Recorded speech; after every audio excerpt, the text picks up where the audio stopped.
So let me pray, and then we'll jump into Scripture. God, we come before you now, and we just thank you for allowing us to gather here. We thank you for our freedom, that we don't have to worry about being made slaves. God, we just ask that your presence just be here tonight. We ask that you just fill my mouth with your words, that you speak through me, that people can hear your voice over mine tonight.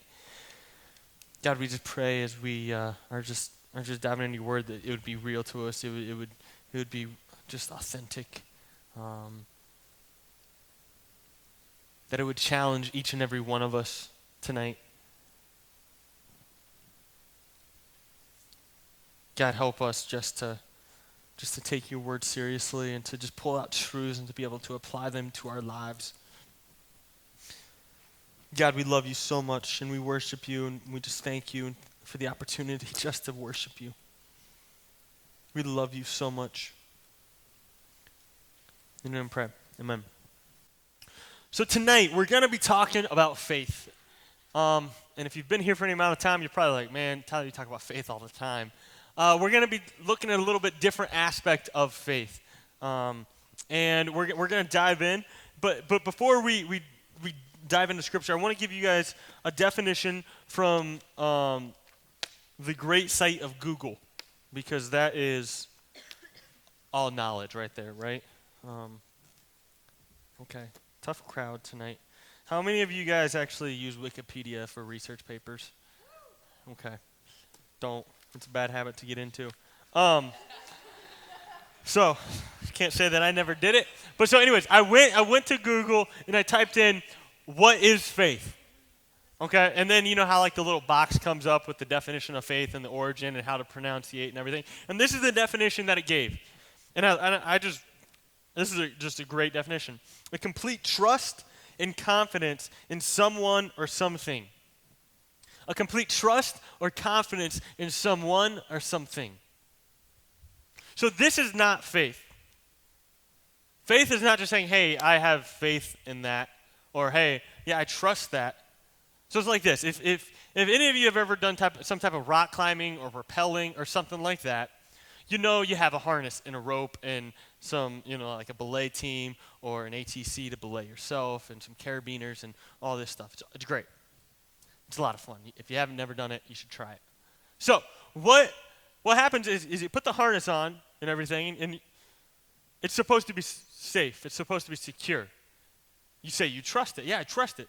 But for some reason, when we go to sit down in the harness, we're all like holding on to everything we can. Okay, is it really going to hold me? And we don't just plop down. Because we have this tendency not to fully trust, not to fully have faith in the harness. And we tend to just, okay, let me ease into it, not really sure. Let me make sure that the knot's going to hold, that the carabiner's not going to slip, that these people really have a hold of me and have me anchored in. And so that's not true faith. If we had complete faith, we're just like, okay, yeah, start going backwards and we just fall. Or kind of like a trust fall. If you're truly trusting people, and you trust that they're going to catch you, then you'll just, okay, 1, 2, 3, go. And you'll fall. And you'll trust them. Because if you have complete and total faith and trust in that thing or someone, then we have nothing to fear. There's no fear that goes along with it. Tonight we're going to continue on in the Old Testament a little bit. We're going to continue to talk about Abraham a little bit.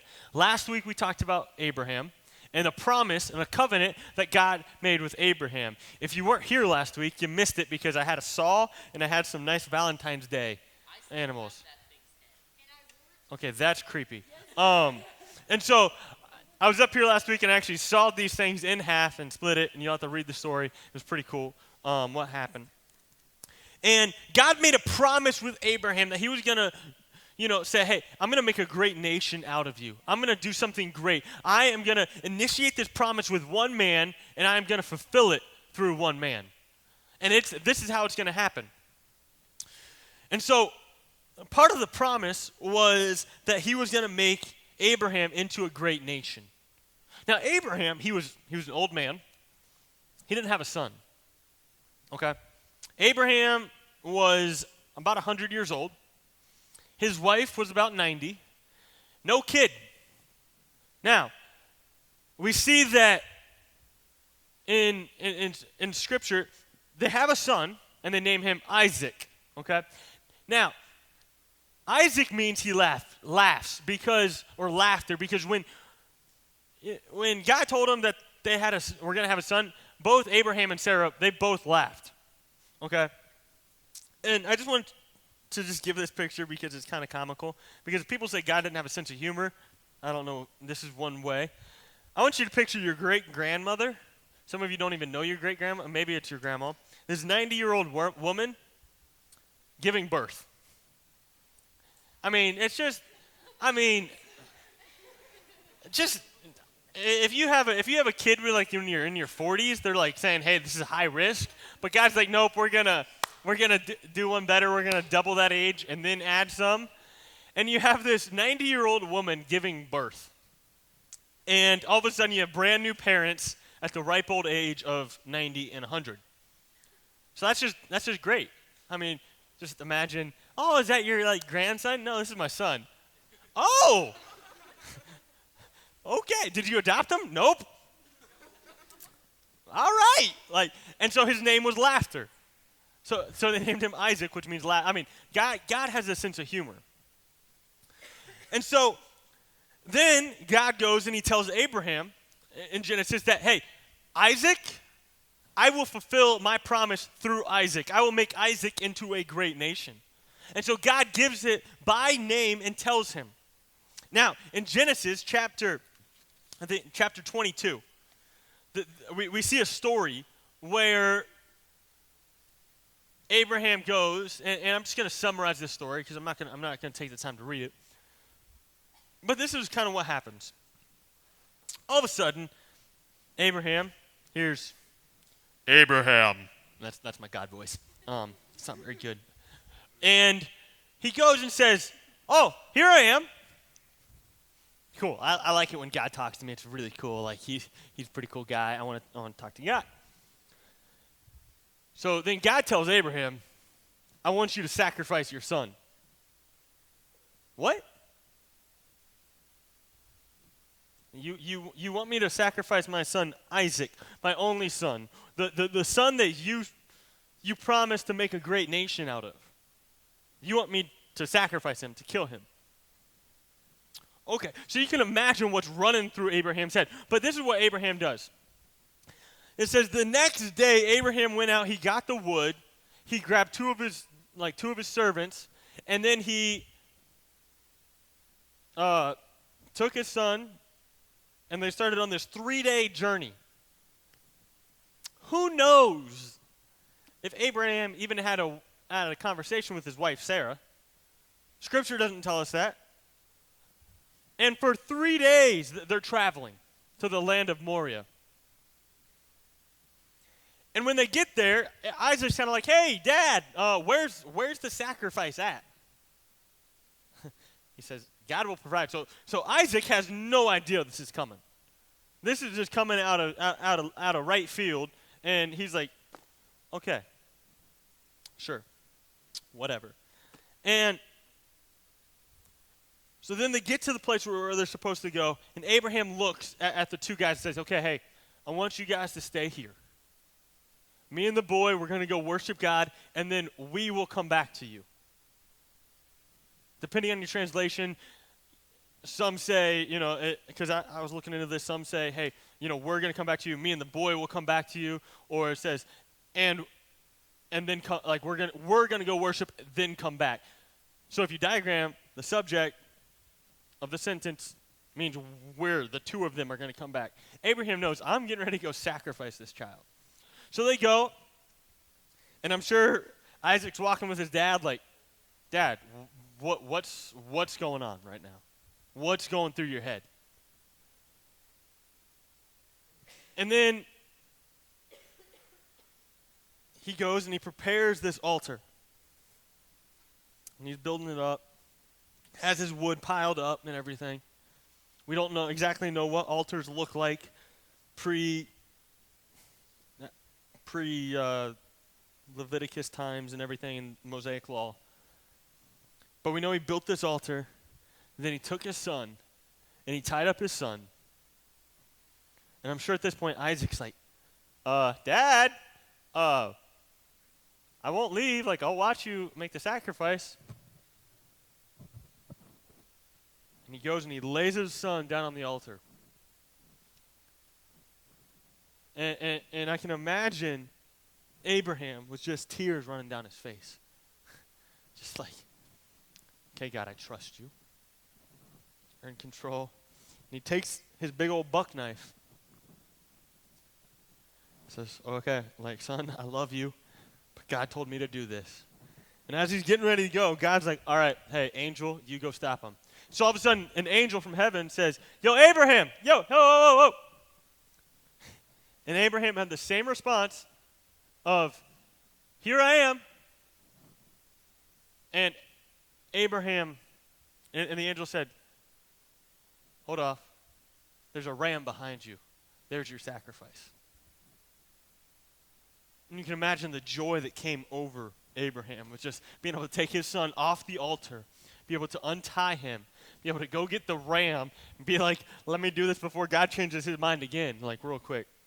And he sacrificed him, sacrificed the ram, and they went back, and the story continues.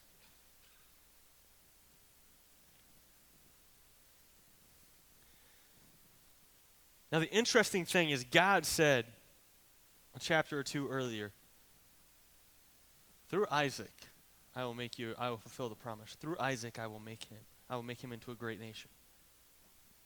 But now, he's wanting him to kill off his son. He's wanting him to kill off Isaac. And throughout this story, we see Abraham demonstrate tremendous amounts of faith. Huge amounts of faith. He trusted God with everything. He trusted God with the things that he valued most. His most prized possession, the most important thing in his life, the coming of the promise, the fulfillment of the promise is coming through his son. This is like, if you're 100 years old and all of a sudden you're trying to have kids and you can't, and then you have your kid, I mean, this is a big deal. Isaac is a big deal to Abraham. In Abraham, his pride and joy was not founded in Isaac, but it was founded in God. And so Abraham was willing to lay Isaac down. He was willing to lay Isaac down because his faith was not in Isaac, but in God. You know, I hear so many people nowadays saying, hey, I want to see God do something big. I want to see God do something huge. I want to see God become real. I want to see God do things like he did back here in the Bible. Like, I want to see him do these miracles. And if I see that, then I'll believe. If I can understand what God's doing, if I can see him do this, then I'll really trust him.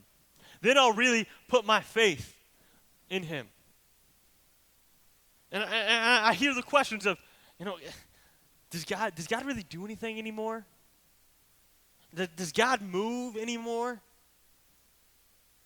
Or is he just kind of up there just kind of watching us like we watch an ant farm almost? Or what is God doing? And I see people asking this question a lot. Of, okay, hey God, I want to see you. I want to see you do something big. I want to see you do something powerful. And my question is, are you putting your faith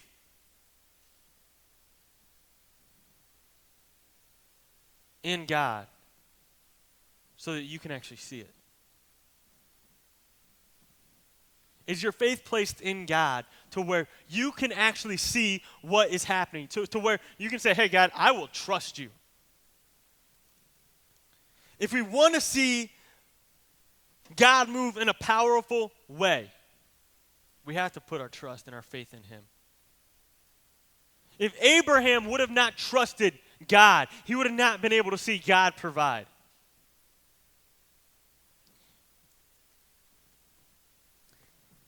God is always faithful. In 2 Timothy chapter 2, verse 13, it says this, if we are faithless, he remains faithful, for he cannot deny himself. If we are faithless, he is faithful, for he cannot deny himself. God will show himself in a special way to those who show their faith to him. Let me read that statement again. God will show himself in a special way to those who show their faith in him. So how are you showing your faith to God? How are you showing your trust to God, your confidence to God? You know, many times we just want to see everything panned out. We want to see how everything works. We want to see things. And then we might take the step once we see how it works.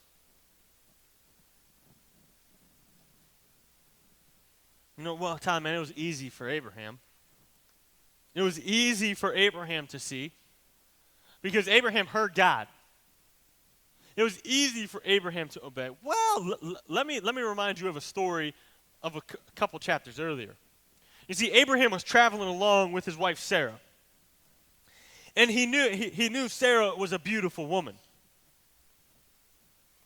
And they were coming up, and he told his wife, he said, Sarah, I know this is going to sound weird, but I need you to trust me. When we get up here to these people, and they ask who you are, you're my sister. You're not my wife. Because if they know you're my wife, they'll kill me. What? God made you a promise, Abraham. God made you a promise that he was going to fulfill through you. And now you're being scared. This didn't just happen one time. This happened 2 different times. It's happened at 2 different periods where Abraham said, okay, Sarah, when we get up here, just tell him you're my sister. First time he came out okay because God said, okay, hey, well, Abraham, you're an idiot. Let me make this scenario happen and blah, blah, blah. And all of a sudden, then he was on his way. Abraham then, after God worked everything out, Abraham then got scared again a second time, and he was faithless. He didn't have the faith in God that God would protect him. But yet, at the same time, God still remained faithful to him. God remained faithful to Abraham, even though Abraham was faithless to God. So many times we say, God, show me a sign. I want to see something. God, show me something. How are you showing yourself to God? How are you showing your faith and your trust to God? Man, Tyler, I never thought of it that way. And yeah, me neither. Many times I'm just like, okay, hey, once God shows me something, then I'll do it. But why don't we trust God first? Because God's already proven himself faithful. God's already proven himself trustworthy, strong enough. Why don't we show him a little bit of faith? Say, okay, God, I'm going to trust you. I don't know all these plans. Are you stepping out in faith and putting yourself in a position to be able to see, to be able to experience God's promises? Are you putting yourself in a position where God has to fulfill his promise that he's made to us? You know, we say this book is filled with many promises of God, but if we're being real with each other, not many of us have seen all these promises that God has made because we're not putting our faith in God. We're not stepping out in faith and saying, okay, God, I'm going to go for it. I'm going to go and talk to that friend. I'm going to go and I'm going to, say this to that friend, and I'm going to say this or say that, or I'm going to do this because I know, God, you're telling me to, and I'm going to trust that you're going to work it out. If you put yourself in Abraham's shoes, And all of a sudden, God comes to you one day and says, hey, I want you to take your only son, who I promise you that I'll make a great nation through that son. I want you to sacrifice that son. To be honest, my reaction to that would not be probably the same as Abraham. My reaction to that would be, seriously, God? Okay. Well, really, to make sure this is from you, let me go over and let me go talk to my wife. Let me go talk to my really good friends. And I know this is your voice, and I know you're talking to me, but it's just kind of crazy. And let me make sure it will work with my friends. So let me go talk with them. Let me go see. Okay, hey guys, what do you think about this? It's crazy. Yeah. God, he said he was going to do this, so I must have misheard him, or I must be mistaken. Well, okay, God, we're not going to do it. No deal. Close the button. No deal to the banker. Pick some more number. Have you guys ever seen that Deal or No Deal? Okay. Or, okay, God, I'll listen, but let me bring my own ram just in case you change your mind. And I'll bring my own ram with me just because you're going to change your mind. I know you are. Or, oh, God, you really wanted me just to show Isaac how to do a sacrifice, right? Not actually sacrifice him. Okay, God. Or how about this? Let me spend a month with him really thinking, okay, let me give you a month just to change your mind because I know you can't be serious right now. So let me spend a month with my son Isaac just to really, love on him and just spend and cherish him. Or countless of other ideas that we would have and we would play in our mind and we would question and be like, God, are you serious? God, really?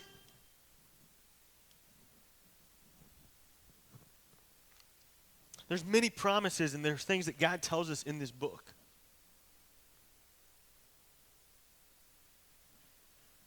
Many times we like to be, okay, hey, God tells me to go and make disciples. Okay, guys, let me talk to you.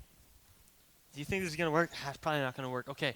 All right, sorry, God. I'm going to pass because my friends think it's a really bad idea and it's not going to work how you say it. So I'll keep thinking about it, but no. Or, God, I'll do it next week. I'll get to it next week, but this week it's a really bad week. I have a lot of tests. I have stuff going on, a lot of sporting events. It's not a good week this week to start making disciples. God, how about I, talk to my friend and then I kind of push them into it and have them kind of lead? Because me, really, I don't know if you really want me to go and make disciples. God, have you? I don't know that much. So I don't really know if you can really do what you're saying. Really give me the words to be able to know what to tell people? God, I really? And so many times we question God and what he's telling us to do and try to find the ways around it and not just trust him. Now say, okay, God, you're telling me to sacrifice my son? Okay, Isaac, let's go. You two, come on, you're going to help us carry stuff. Let's go. But instead, we like to see how everything's laid out. We like to go to God. Instead of stepping out in faith, we said, okay, God, all right, you say this, okay? All right, that's cool. I'll do it. I'm good with it. I'm willing to do it. But here's the thing. Here's the catch. You ready? What's the first step? Okay, you told me what the first step is of this. Okay, good. So this is this. All right, now, what's the second step? What's going to happen after this? Okay, all right, okay. And what's going to be the third, fourth, fifth, and sixth step? Okay, God, that's kind of crazy. So if that doesn't, let's just say that doesn't work, God, because I'm not really sure if you have the greatest handle on things, and it just seems kind of crazy to me. And so, what's Plan B? Like, in case, just amuse me, God. In case Plan A fails, what's Plan B? I mean, I mean, because everyone, I mean, you need to have a plan B just in case it goes wrong. Not saying you don't have it under control, but just to amuse me, just to make sure you have it under control. What's plan B? And what are all the steps? And what's that going to look like? Oh, and just for the minute possibility, plan C, throw me a bone. I mean, just so I have an idea. Because it would be really nice to know that there's a backup plan to my backup plan, because then I can go in and I can be prepared and I'll be ready to go. Or, okay, God, let me go talk to my friends. You said this. I'm not saying you're wrong, but just let me check it with these people. I know you said in here, but that was like 2,000 years ago, God. Like, you don't know what it's like in 2014. I mean, we got Facebook now. I mean, we got Twitter. What if somebody takes a picture and puts it on Instagram of that going on? Like, I got my reputation to protect. I mean, God, like, really? Do you understand? Are you guys getting a glimpse of how crazy this sounds? And how weird it is to question God and who God is, that's all-powerful, this almighty God that we can sing about. But yet, when it comes to taking a small step of faith, we're like, okay, God, I want to see everything. Because just in case, I'm not sure if you have it. We say you're all-knowing. We say you're all-powerful. We say you can work everything out to the good of those who love you. But I'm not sure. I'm not sure, God. What are you thinking? Abraham, he had the opportunity. He went on a 3-day journey to the place where God was telling him. He had the opportunity to turn back. He had the opportunity to say, God, nope, sorry, not going to do it. He could have talked it over with his friends and said, they don't think it's a good idea, God. But he didn't. He listened to God and he went. He had that faith.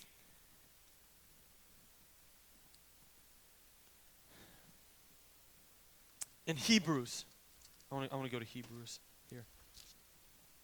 In Hebrews, this is so cool. Chapter 11, verse 17 through 19, it says this. By faith, Abraham, when he was tested, offered up Isaac. And he who had received the promises was in the act of offering up his only son, of whom it was said, through Isaac your offspring be named. And then this, verse 19, is just amazing. And it gives us a little insight to what Abraham was thinking and what was going through his mind. He considered that God was able to even raise him from the dead, from which, figuratively speaking, he did receive him back. So Abraham knew as he's going over with Isaac, okay, God, I'm going to kill him, but you got to raise him from the dead then, because so he had faith that God was going to do it. He was somehow going to make it work.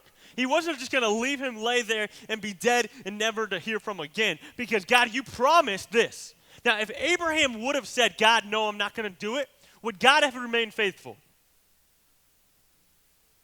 Yes. Thank you. Because what? Because as 2 Timothy says, when we are faithless, he is faithful. I'm like, Tyler, that's not how it works. Why would God remain? Because God made a promise.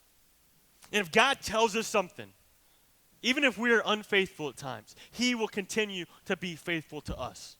He will continue to say, hey, I'm cheering for you. I'm still going to fulfill my promise. I'm still going to fulfill my end of the deal. Even though you do not have enough faith, even though you are faithless to me, I'm going to be faithful to you. Because as we saw with Abraham and Sarah, when he said, hey, you're my sister, not my wife, just make sure you tell them that, God remained faithful twice. And if Abraham would have said, God, I'm not going to sacrifice my son, he would have remained faithful. Things might have looked differently for him, because as we learned last week, there was this pattern of sin, consequence, redemption. So there would have been a consequence to follow. Abraham wouldn't have been able to see God provide in the way that he did. He wouldn't have been able to see God reveal himself in that special way. But he could have said no. But God remains faithful. And Abraham, knowing that God was going to be faithful, knowing that God was going to fulfill his promises, said, okay, God, I trust you. Isaac, let's go. He didn't understand it, but he knew, God, you're going to fulfill your promises, and I know if I kill him, you're going to bring him back from the dead because this is the son that you promised me, who you said you're going to make a great nation out of. His faith and his hope was not in Isaac, it was in God. He did not trust in Isaac, he trusted in God. He did not think that Isaac could fulfill the promise, but that God could fulfill the promise. It was about God and not Isaac. It was about obedience. It was about putting his faith in God. It was about a complete trust and a confidence in someone, and that someone being God.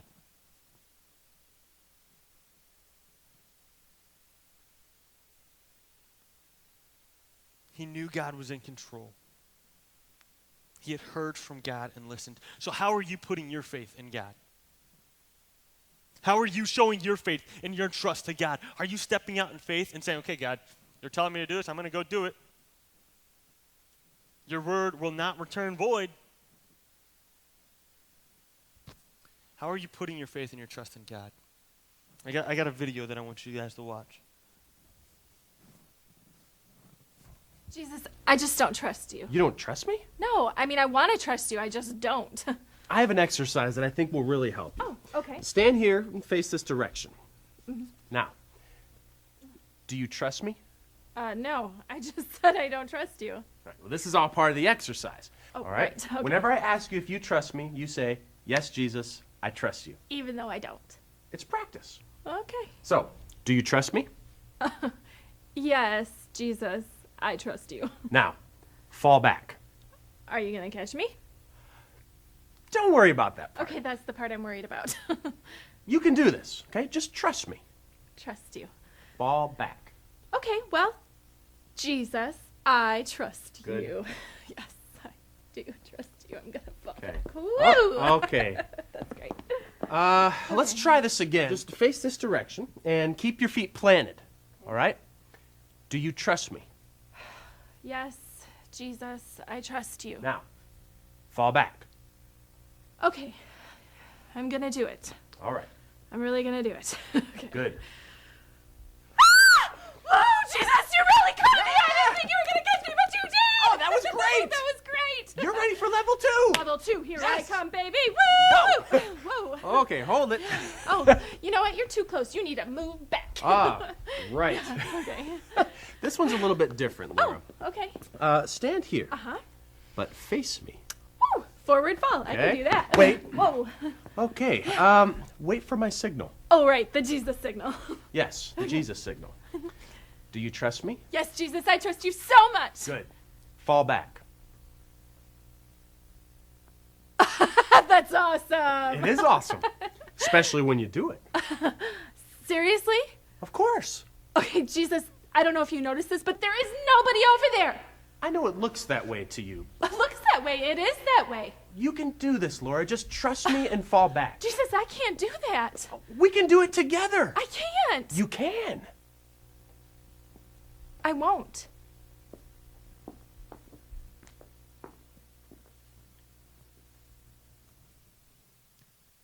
Many times we're willing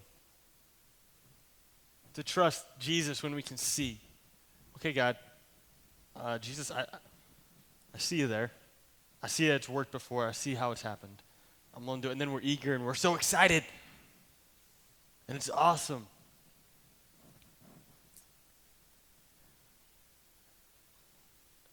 But then, you know, when we can get so wrapped up in, hey, yeah, like, Jesus, I'll trust you with church. I'll trust you that you're going to show up tonight. I'm going to trust you that you're going to make me feel good. And I'm going to trust you that, you know, I'm going to be convicted about something. I'm going to trust you to this level. But then God will ask us to do something. God, I've never seen this done before. God, like, are you sure? God will ask you to do something bold and to step out and to fall backwards when, God, there's no one behind me. God, you're in front. You're right there. Why do you want me to go, why do you want me to fall back? And we can so many times just be like, God, no. I'm going to stick with what I know. I'm going to stick with this. I'm not going to do that because, God, what if I fail? What are people going to think if I fail? Flat on my face. And I fall straight on my face or straight on my back.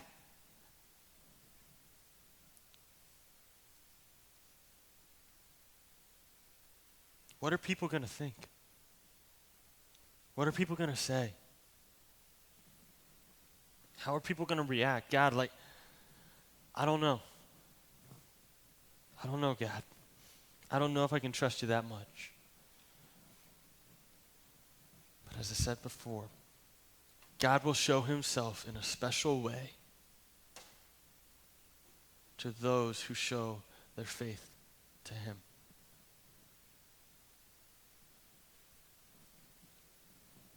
Some of you guys tonight, you know exactly what God's telling you to do. You know exactly how God is telling you to live.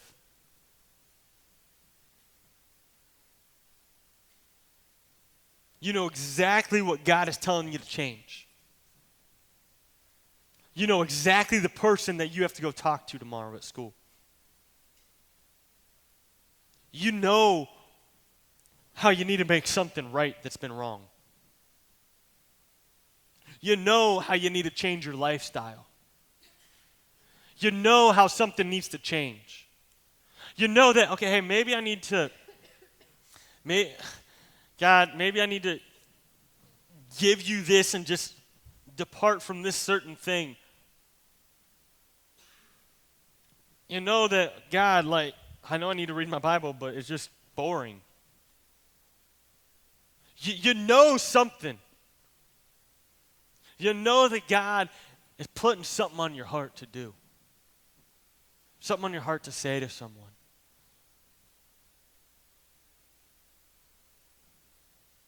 But you're afraid because you don't see. You're like, God, how is this going to work out? If I just fall back, I can trust you with what I can see. But to put my faith in you, to where no one's going to catch me if I fall, to where I can't see anyone that's going to catch me.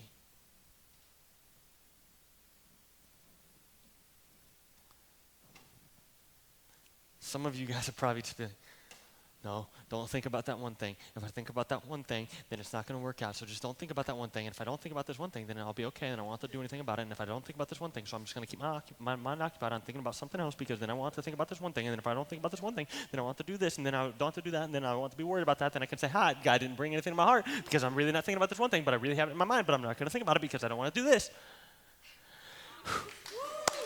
Thank you.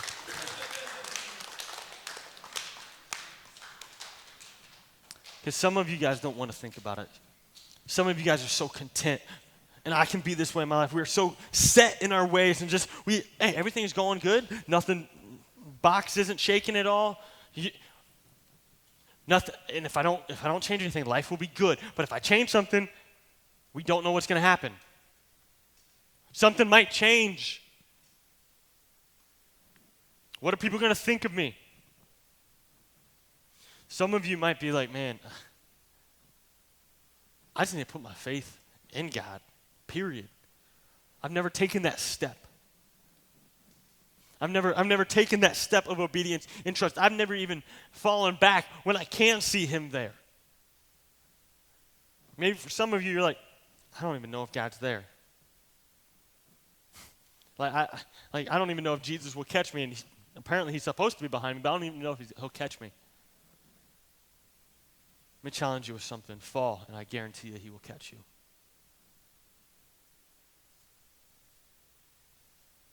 Some of you are like, man, Tyler, I've been so unfaithful in my life, and you don't understand all the times I've messed up. Even when we are faithless, he is faithful.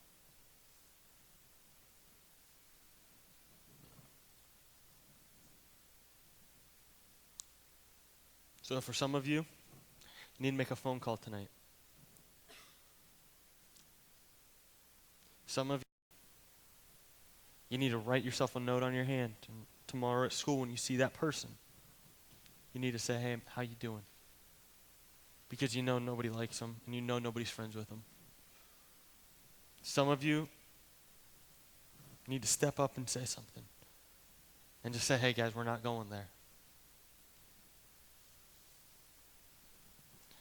But if God's laying something on your heart to do it,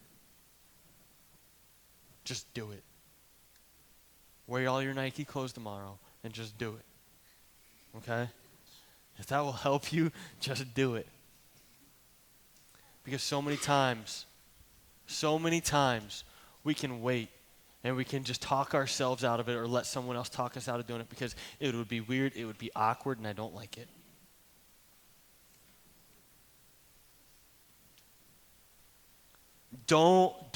If God's nudging something in your heart, don't just let it go. Because in 5 minutes, when we dismiss and we're done for the night, that you can start talking about something else and you can forget about it. You cannot deal with it. Or you can take God seriously. Say, okay, God, I don't know how it's going to work out, but you're faithful, and I'm just going to trust you. And I'm going to fall. God, we just come before you and we thank you for being faithful when we are faithless.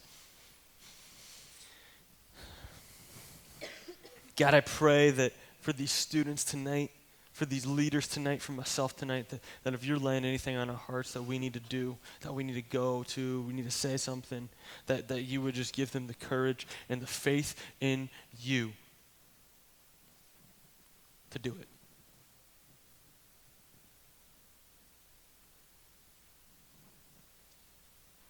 God, you've laid certain things on these people's hearts tonight.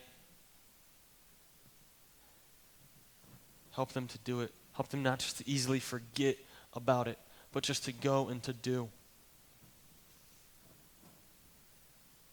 God, just as Abraham didn't understand everything, but he believed and had faith that you would bring his son back if he sacrificed him. Help us to have that same type of faith where we don't question, where we don't even have to go around and tell a bunch of people, but we just go do it because you tell us to. Because your word tells us to. God, if there's someone here that doesn't know you, that wants to just fall for the first time into your arms, they're scared to, just give them the faith to, just prod on their hearts, just to say, God, I want a relationship with you, and I want to fall and put my faith in you. God, we love you so much and we worship you. Thank you for being faithful always. Thank you for showing yourself in a special way to us, to those who are that show their faith to you. God, we love you so much and we worship you. Thank you so very much. We ask this in your precious son's name. Amen. If you guys need to talk about something, maybe you're like, hey, I know I'm going to forget this. Tell a friend, come tell a leader. Say, hey, make sure I do this over the next week with this person. Have someone keep you accountable. If you want to put your faith in Jesus, come talk to me, talk to another leader.